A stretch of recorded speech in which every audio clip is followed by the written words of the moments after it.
퇴근길에 좋은 파트너 YTN 뉴스 FM 뉴스 정면 승부. 네, 뉴스 정면 승부 3라운드 문을 열죠. 내려갈 때 보았네, 올라갈 때 보지 못한 그 꽃. 시인 고은 선생님이 지으신 짧은 시인데요. 좋아하시는 분들 정말 많으시죠. 이 시처럼 우리는 너무 바삐 달려가느라고 한 치 앞도 보지 못하고 달려가고 있지 않은가 이런 생각이 드는데, 우리가 미처 보지 못하고 지나친 작은 그 꽃에 대해서도 시로 노래하시는 고은 선생님이 바라본 한국의 미래는 과연 어떤 것일까요? 뉴스 정면 승부 겨울특집 한국의 미래를 말한다. 잠시 후 고은 선생님 직접 모시고 이야기 들어보도록 하겠습니다. 방송 내용 들으시다가 의견 있으신 분들은요. 짧은 문자는 50원, 긴 문자는 100원의 유료 문자인데요. 휴대전화 우물정 0945번으로 의견 주시면요. 방송에 함께 참여하실 수 있습니다. 잠시 전하는 말씀 듣고 이어가겠습니다.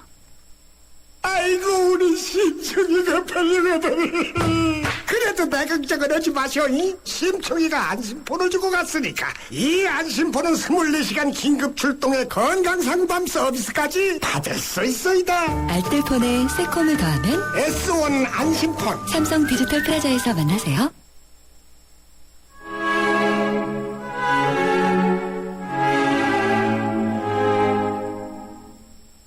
나의 신앙은 이것이다. 아침 이슬을 믿는다. 며칠 뒤에 비를 믿는다. 바람을 믿는다. 바람에 실려오는 똥냄새를 믿는다. 깡패들의 밤을 믿는다. 진리를 믿는 것이 아니라 진리가 변하는 것을 믿는다. 이제 우주의 완성인 나의 회의로 믿을 것이 전혀 없다는 것을 믿는다. 나의 신앙은 또 무엇이다?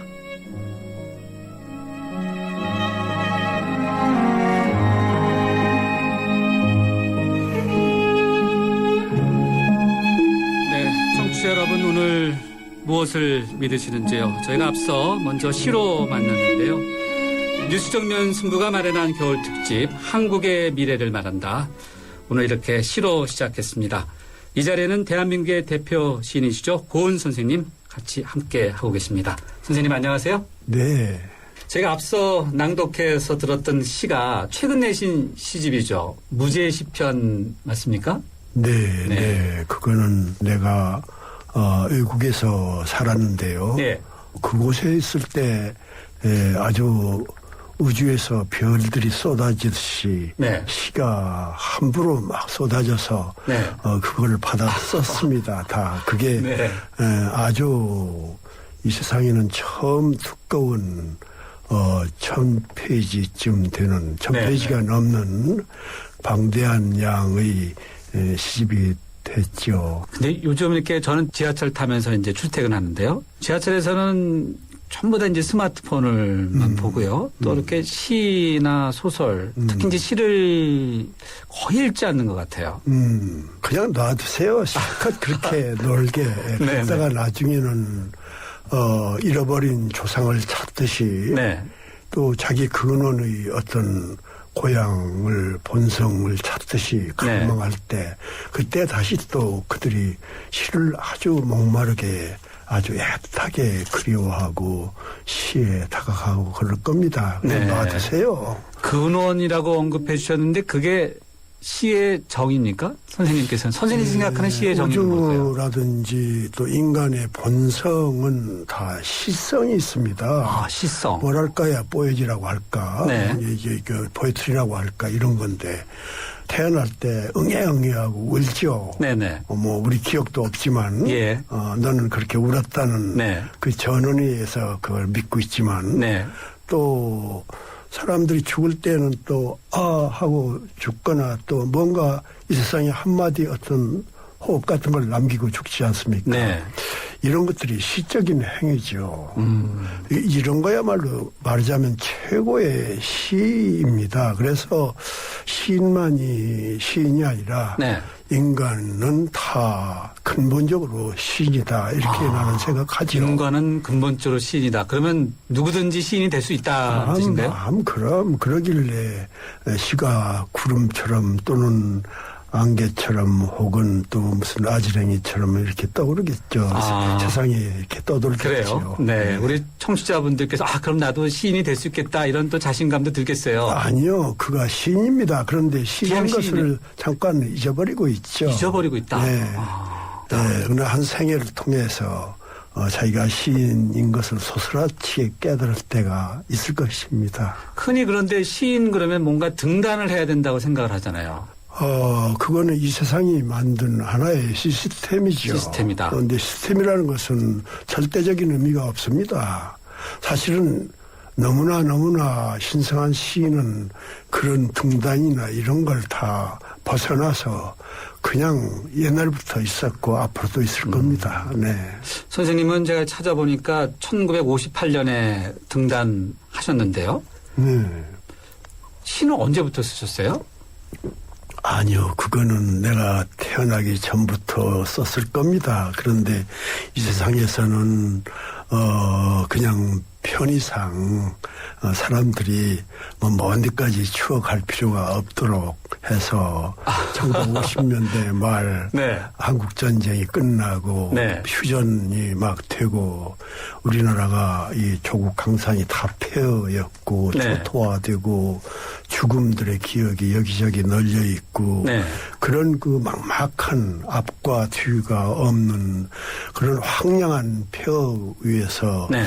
나는 그냥 나도 모르게 시를 쓰는 사람이 됐죠. 네. 그때도 이렇게 이 대한민국의 환경을 보면서 또 우주 자연 속에서 뭔가 이렇게 선생님 몸속으로 빨려 들어오면서 자연스럽게 다 이게 시로 쏟아져 나왔. 아니요. 그때는 내가 무슨 우주를 만나거나 또 뭘 그런 건 아니지만 내 조국 강산이 폐허가 됐을 때 그 폐허에서의 유일한 삶의 증거가 시였다고 생각하죠. 그래요? 그래서 네. 나는 뭐 내 의지와 상관없이 내 의지도 포함돼서 그냥 어떻게 하나의 잎사귀가 가지에 달렸다가 지상으로 떨어지듯이 그런 낙엽처럼 내가 시인이 돼버린 거예요. 시인이 돼버렸다. 네. 그런데요. 네. 그게 1908년에 육당 추남선의 해액에서 소년에게가 발표되죠. 예. 그러니까 우연히도 절반이 1958년 반세기죠. 그러네요. 네. 그 뒤로 지금 이제 100년이 좀 넘었죠. 1세기가. 그렇죠. 예. 그러니까 나는 한국 시 운명의 절반을 시작한 거죠. 네. 그리고 절반 이전은 내 선배들이 감당했었는데 그렇지만 나는 또 육상 추남선 그분과 차도 마셨고 또 그분과 종교 철학도 얘기하고 또 시에 대해서 얘기도 했었고 그런 적이 있고 그리고 또 육상하고 함께 이인시대를 개척했던 추원 이광수가 그때는 그분이 이제 북한으로 납치가 됐었죠. 전쟁 때. 그러니까 그 대신 그 부인 허영숙 여사하고 내가 인연이 있어서 이광수 부인 집에 자주 놀러 가서 밥도 얻어먹고 또 뭐 여러 가지 선물도 받고 그랬습니다. 그러니까 그렇다면은 100년 하고 나는 함께 살아온 사람이죠. 그러니까 그 이후에 뭐 1920년대 사람들, 30년대 사람들도 전쟁에서 살아남거나 한 사람들은 다 같이 만나서 그 가령 무슨 일테면 공초 오상순이라든지 또 여러분 잘 모를 겁니다. 황석우라는 시인도 있었는데요. 한국의 상징주의 같은 걸 이렇게 개척한 사람인데 이런 사람들이 둘이 술 먹고 막 싸우는 거를 아주 까마득한 후배에 내가 와서 내가 말리기도 하고 그래서 그러니까 나는 한국시 100년 이상을 그냥 함께 살아온 사람이죠. 그러니까 나는 그런 점에서는 나는 어리석게도 한국시 한 증인이 될 수가 있겠죠. 한국문학사 100년. 100년의 또 이면을 지금 듣고 있네요, 저희가. 그래요. 네. 이제 지금 과거에 우리의 어떤 그 등단 과정이든 문학사 이야기를 이제 언급해 주셨는데 이 신화 소설 이렇게 최근에 보면요. 이게 나를 중심으로 하는 경우가 좀 많지 않은가. 맞아. 그렇습니까? 잘 지적했네요. 이 지금 우리 너나 할 것 없이 나를 포함해서요. 네. 지금은 자기 혹은 자라고 하는 네. 어떤 골짜기에 다 잠겨 있습니다.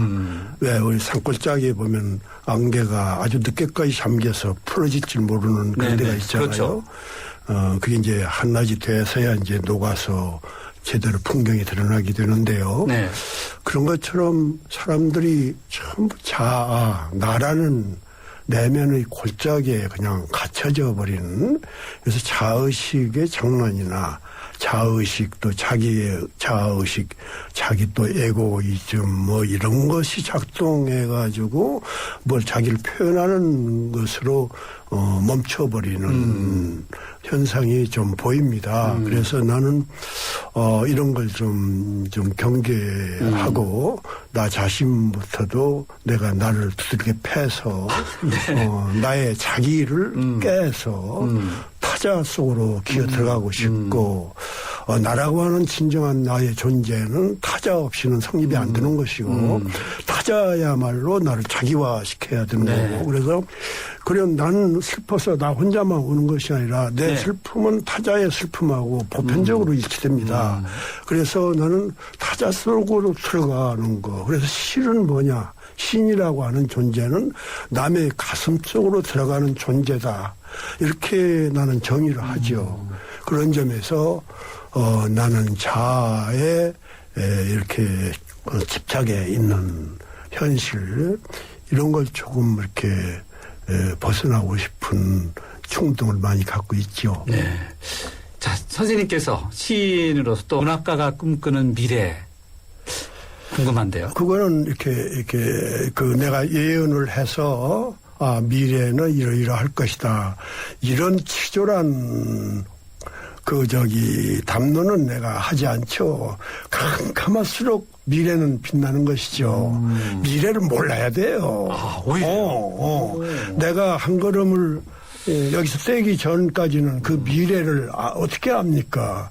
내가 한 걸음을 걸어갈 때 내 발이 하나 왼발이 앞으로 가고 또 왼발이 앞으로 가지 않습니까? 네. 이런 것이 미래로 가는 거지. 어떻게 미래를 내가 빤히 하고 내 발자국은 저기 찍을 거다 저기 찍을 거다 하고 그렇게 미리 얘기하고 가면 내 발바닥이 얼마나 슬프겠습니까?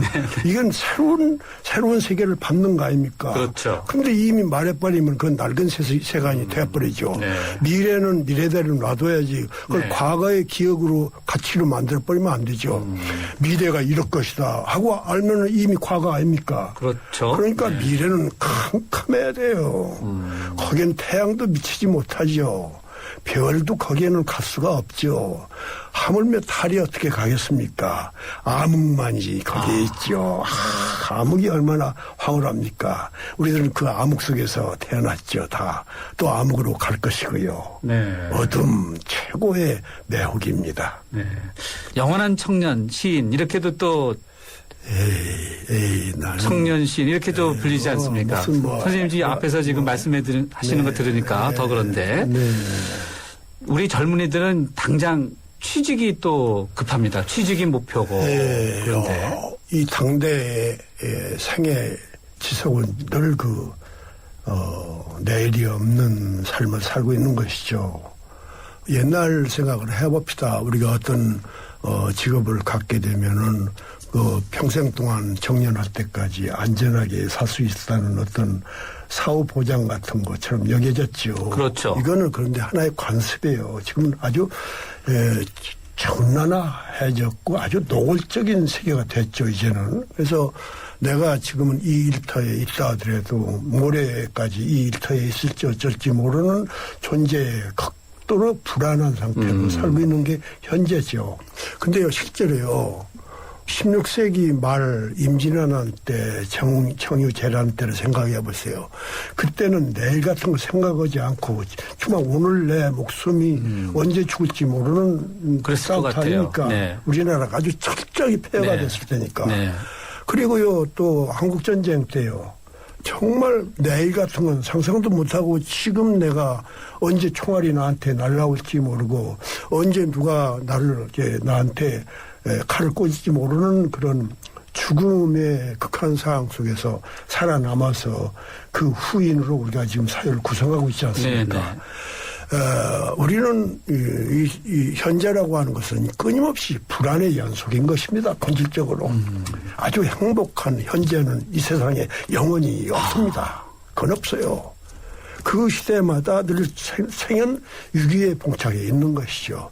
그런데 우리 시대에는 젊은이에게 내일이 없는 이 일터가 없고 정규직이 보장이 안 되고 또 조금 있다가는 곧 날려가서 그냥 혼자 유토리가 되고 아까 남대문 지하도 오면서 왜 뭐 노숙자를 보았는데요. 네. 이런 게 그 사람의 얼굴이 아니라 우리 모두의 얼굴이기도 하죠, 지금. 그렇죠. 이런 때는 또 이런 때대로의 그 절망을 이겨내는 것은 자기의 희망의 힘밖에 없습니다.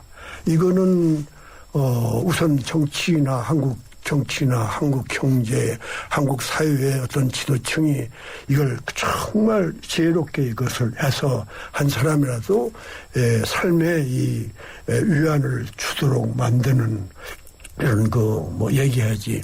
전부 정치가라는 게 지금 구호만 가지고 있습니다. 뭐 행복이라는 이야기하고 또 뭐 일자리를 만들어준다 하는데 이게 전부 다 그냥 그냥 믿을 수 없는 소리 아닙니까? 우리는 알잖아요. 그냥 우리는 최면에 걸릴 뿐인데 이러면서도 우리는 살아갑니다.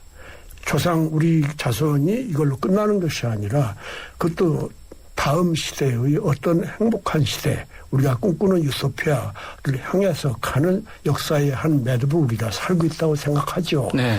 그래서 나는 어떤 개가인 합, 을, A, B, 기억, 년 하나하나의 내일이 없는 삶에 대해서 내가 연민을 하고 정말 위로를 하고 싶을지언정 내 입 하나로 그대로 어떻게 내가 구조해 줄 수 있는 능력은 나는 없으니까요. 나는 정말 그렇습니다. 그럴 경우에는 이 세상에 있는 모든 사람들이 이렇게 말하는 좋은 지혜들이 있을 것입니다. 네. 이런 걸 종합해서 이것을 정치적으로 반영해서 네. 실현할 때 그들에게 커다란 도움이 되지 않을까 이렇게 여겨지네요. 네, 알겠습니다. 잠깐 쉬었다 가시죠. 네. 네. 뉴스 정면 승부가 마련한 겨울 특집 한국의 미래를 말한다. 오늘은 고은 시인과 함께 하고 있습니다. 잠시 후 광고 듣고 이어가겠습니다. 현대자동차 오너들의 휘파람 소리가 커진다. 난 주유. 난 쇼핑. 난 보험. 난 커피. 난 자동차 바꿔야겠다. 블루 멤버스 포인트로 원하는 대로 시작합니다.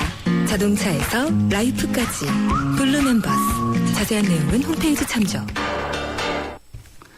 네, 매주 수요일 뉴스 정면 승부가 마련한 겨울 특집 한국의 미래를 말한다. 매주 각 분야의 전문가들과 한국의 미래에 대해서 이야기 나눠보는 시간 갖고 있는데요.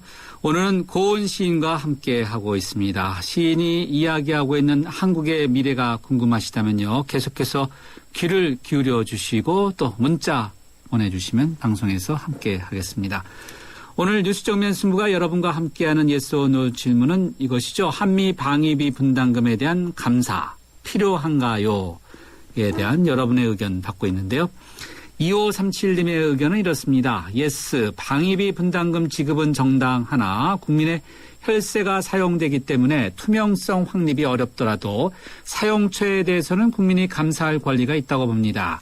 라는 의견 주셨고요. 1227님은 no. 지금까지 감사가 이루어지지 않고도 잘 사용되었는데 굳이 필요하다고 생각하진 않습니다.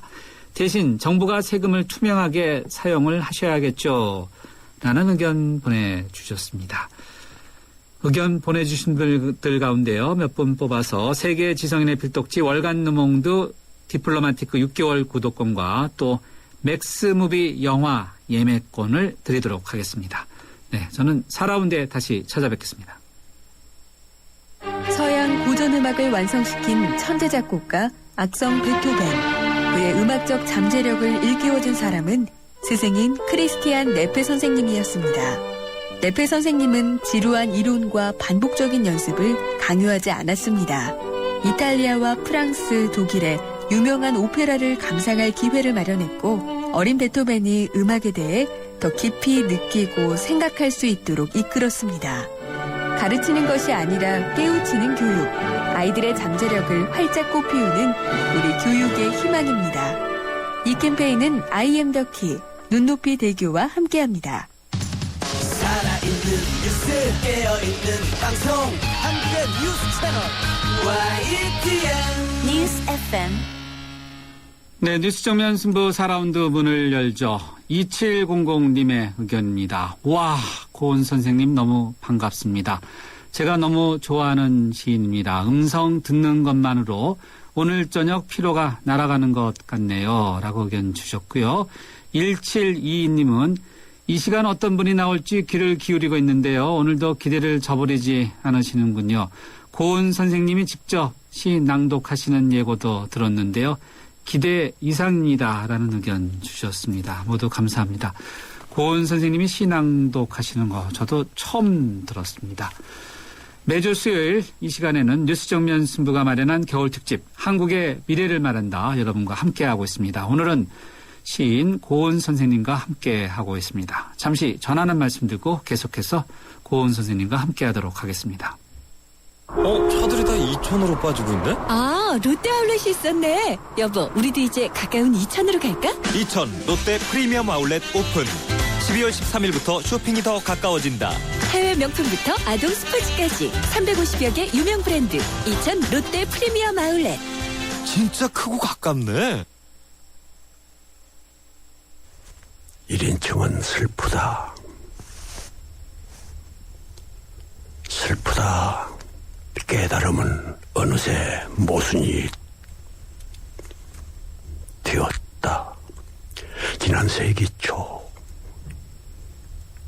혁명 뒤 소비에트 시인들은 우리들이라고만 말하기로 하였다. 우리들이라고만 시인 자신을 부르기로 하였다. 황홀하였다. 그 결정은 폭설 때문에 거리에 나가지 못한 채 방 안에 서성거릴 때도 유효하였다. 저 혼자 우리들이라고 맹세하였다. 거울 저쪽에서 나는 어디론가 사라졌다. 어느 화창한 날 뛰쳐나온 마야콥스키도 우리들이라고 외치고 외쳤다. 그는 거리의 시인이었다. 어디에도 나는 허용되지 않았다. 나는 죄악이었다. 우리들 오직 그것만이 주문의 권력이 되었다. 그런데요, 이 시는 더 아주 깁니다. 그런데 오늘 시간이 없어서 다 읽질 못하겠는데 그 뒤는 이를테면 이제 소비에트가 무너지고 그 뒤로 동유럽의 현실 사회주의 체제가 다 깨지고 그렇게 되니까 바르샤바 조약, 그들의 조약이 다 없어져 버리고 그 뒤로 세상의 모든 시인들은 나만을 노래했죠. 나. 그래서 우리들은 하나도 없어졌고 전부 나만 이야기합니다.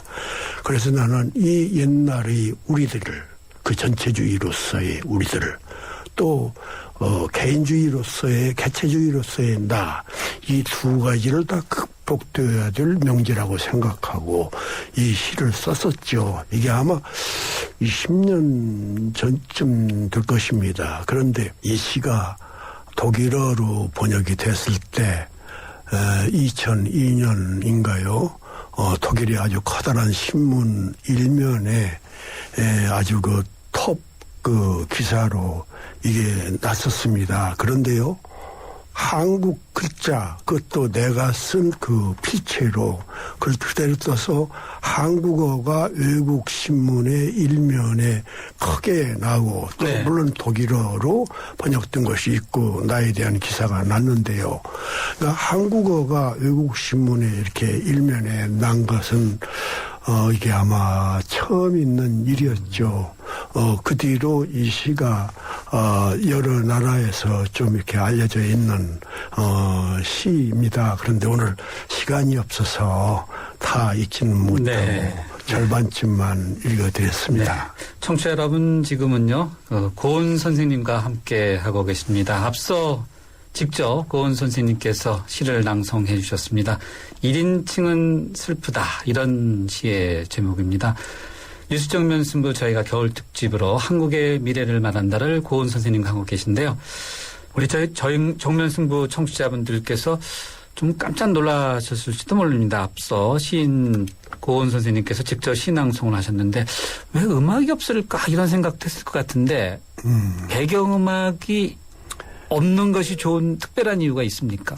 네, 나는 국내도 그렇지만 외국에서 읽을 때도 나는 일체 배경음악을 사용하죠. 내 목소리는 그냥 내 목소리뿐이 아니고 네. 내 정신이기도 하거든요. 네. 나의 가장 정직한 현재를 내가 고백하는 건데 여기에 다른 음악이 섞여 들어가면은 나의 진정한 어떤 그 표현 이런 것은 그냥 이렇게 물들어 버리죠. 다른 거하고. 그래서 그대로 보기가 좀 어렵죠. 그래서 햇빛이 오는데 거기에 구름이 낀다거나 하면 트릿하거나 다른 걸로 변형되지 않습니까? 네. 그런 것이 조금 나에게는 내 취향이 아니고 그래서 네. 그렇게 배경 없이 나만 한번 이렇게 서보는 것이죠. 네. 여기서 잠시 선생님의 시 한 편 듣고 가겠습니다.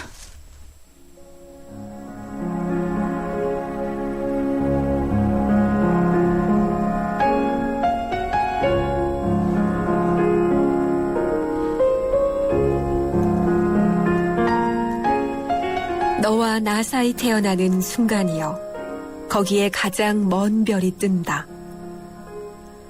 부여 땅 몇천 리 45 나라 마을마다 만남이여 그 일에 하나의 조국인 만남이여 이 오랜 땅에서 서로 헤어진다는 것은 확대이다.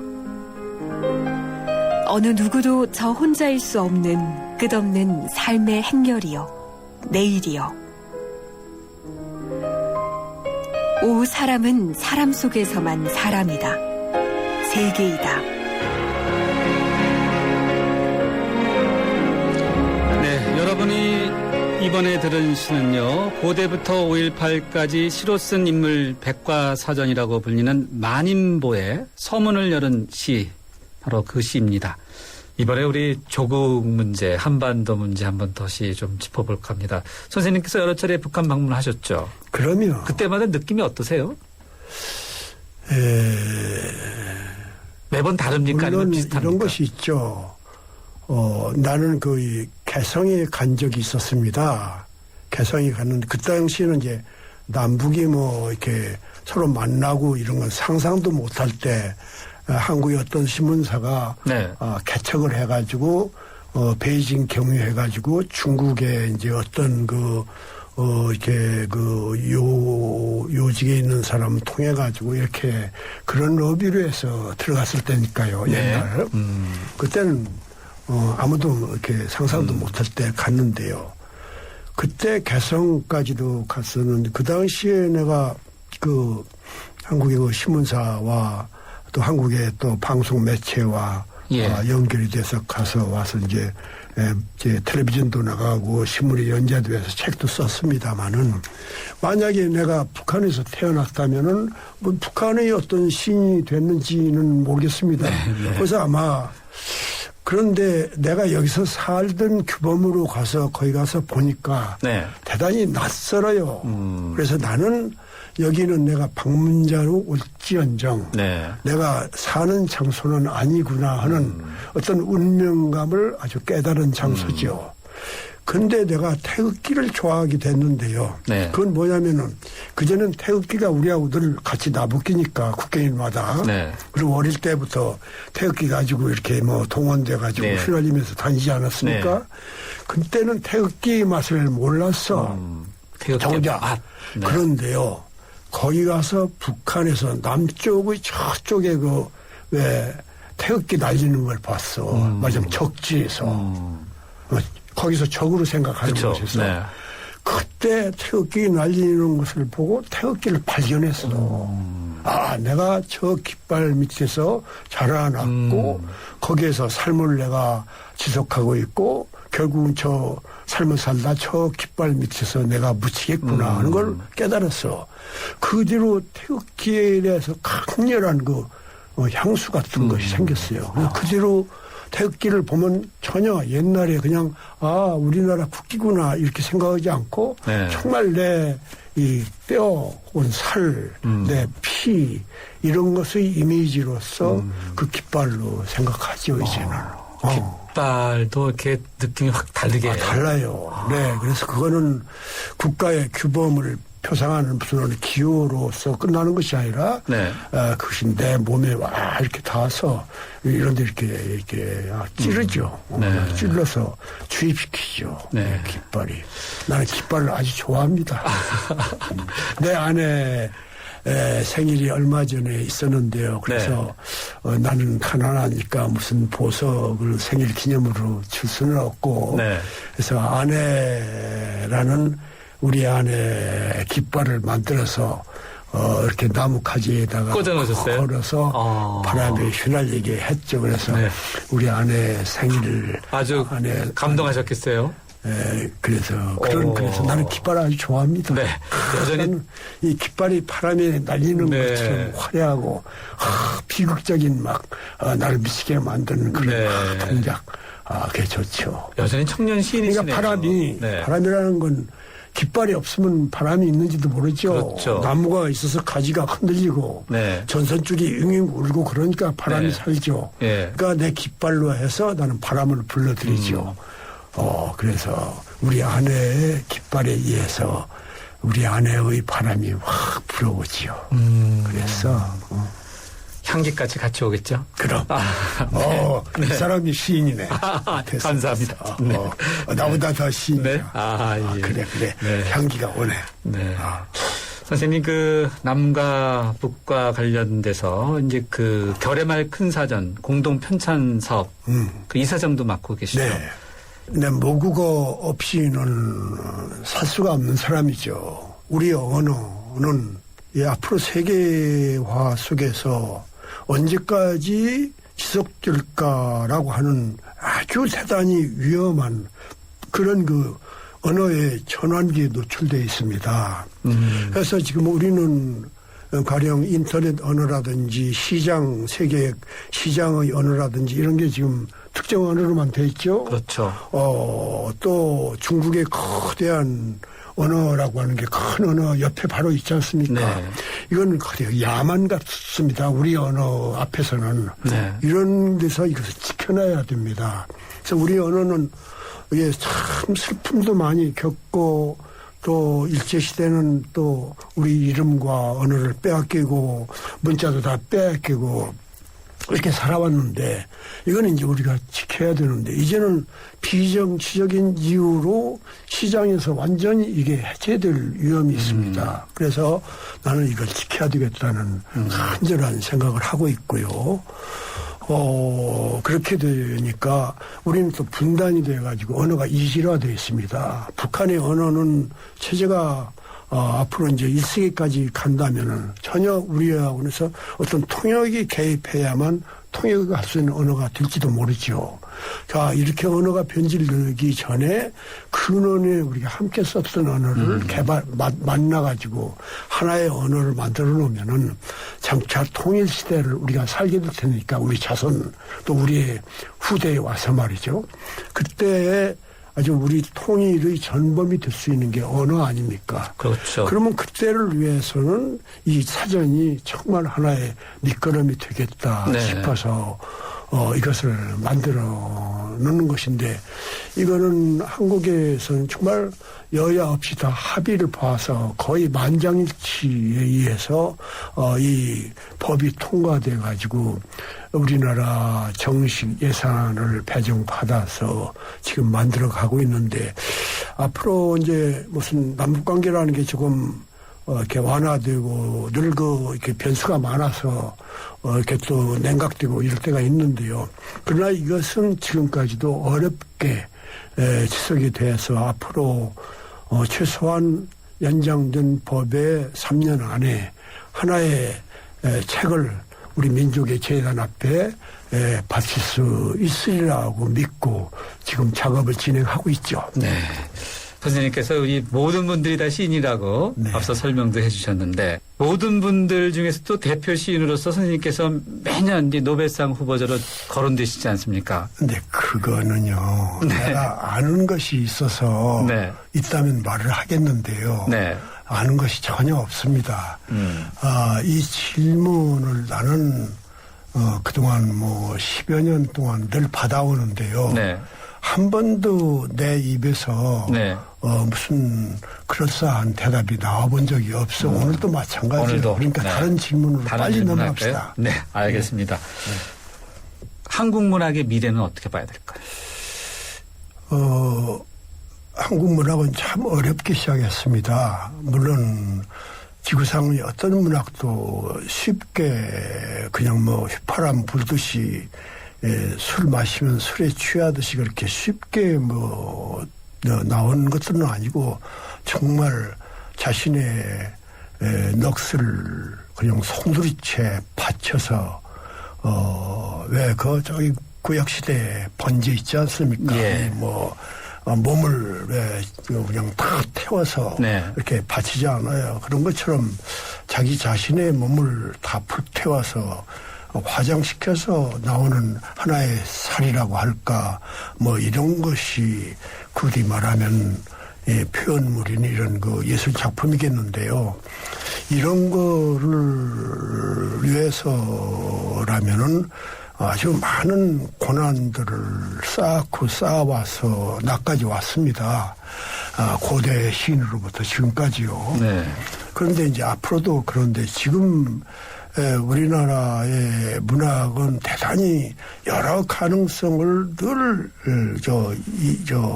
엄마가 아기를 배듯이요, 또 알을 낳듯이요, 그렇게 네. 막 가지고 있습니다. 그래서 이게 내일 꽃피고 모레 꽃피고 하면서 늘 끊임없는 꽃으로 피어날 텐데요. 그런 걸 생각하면은 이걸 나는 아주 황홀하게 부풀어 있죠. 그러니까 나는 한국 문학은 무슨 지금 어떤 위기가 왔다 이렇게 아주 단선적으로 이렇게 판단하지 않고 네. 그냥 거대한 그 흐름으로요. 그래서 그냥 여기는 좀 좁아지기도 하가 네. 어디 가서는 폭포로 떨어지다가 네. 어떤 때는 아주 잔잔하게 가다가 이게 수많은 형식을 따라서 운명의 형식을 따라서 이게 표현되거든요.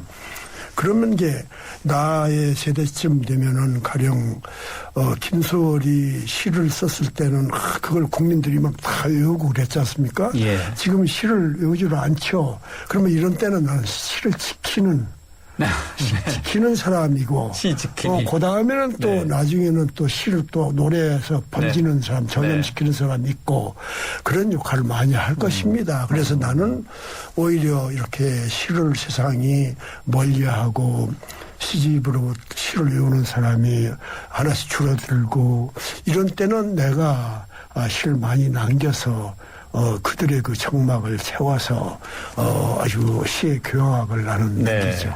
그러면은 시인의 삶 어떤 자세가 필요합니까?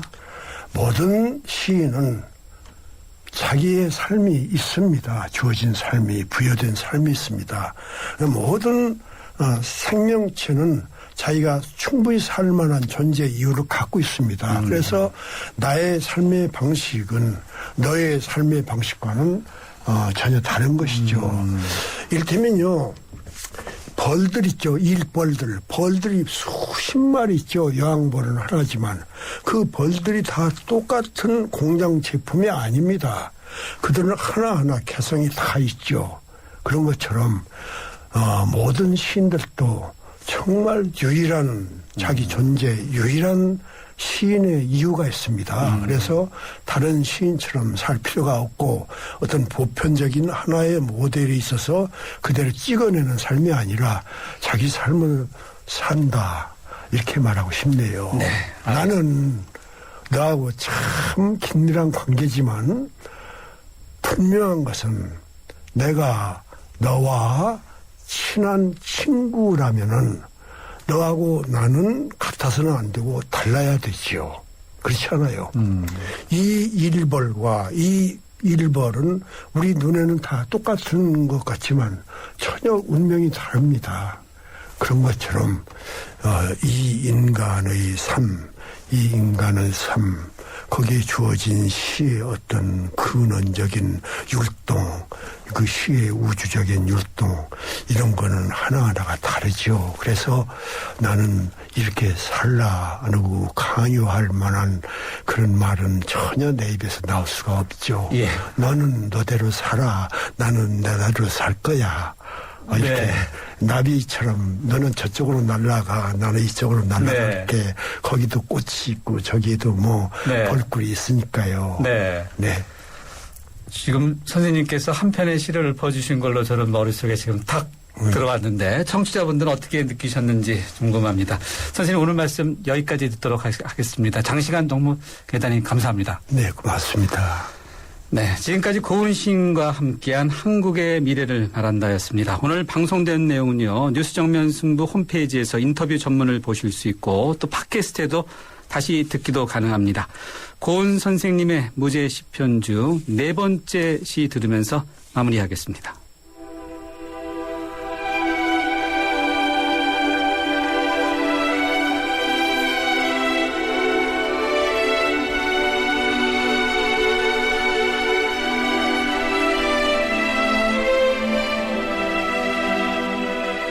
벚꽃 우르르 피우려고 땅속에 뿌린 애들, 땅 위에 줄기가지 우둥진 애들, 온몸에 힘 다 쓴 나머지 마침내 눈부신 벚꽃 세상이어라. 바람과 그 벚꽃 아쉽게 진귀, 할 일 다한 벚나무 시름시름 앓으면서 가비들 사가가면서 뿌리들 썩어가면서 여름, 가을, 겨울을 견디어내는 벅찬 삶이러라. 연어 귀향, 그 몇천 킬로미터의 거친 바다 건너 살점 너덜너덜 물속 돌더미에 부딪고 나뭇가지에 걸리고 벼랑끝 목숨 걸고 뛰어오르고 오르는 동안 일할 미만으로 살아남는 동안 다 망가진 몸으로 잊지 못하는 고향애와 알 낳아버리고 헛개비 목숨 놓아버리는 처절의 삶이러라. 하기사 채마밭 쑥갓 상추 한 포기도 다 그런 전심전력의 삶이러라. 이런 숙연한 삶간역에 내 삶은 송구스러운 더부살이의 삶이러라. 가을이여, 바로 굶주리는 내년의 봄이여.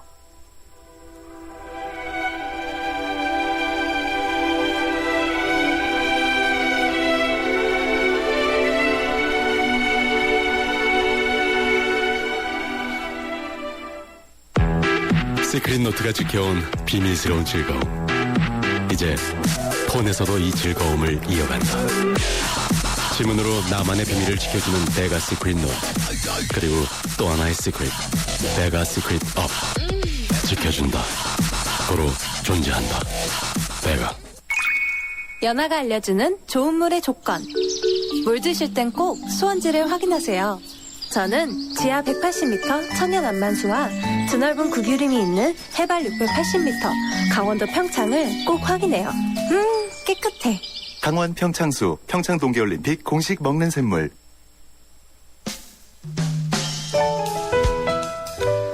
네, 매주 수요일마다 진행하고 있는 겨울 특집 한국의 미래를 말한다. 오늘은 시인 고은 선생님과 함께 했습니다.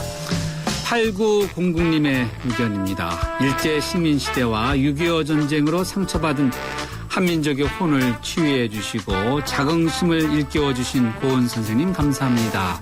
하는 의견 주셨고요. 4610님은 고은 시인님의 육성을 듣게 되어 반갑고 감사합니다. 좋은 말씀 듣고 꿋꿋하게 의연하게 삶을 살겠습니다. 고은 시인님 건강하세요.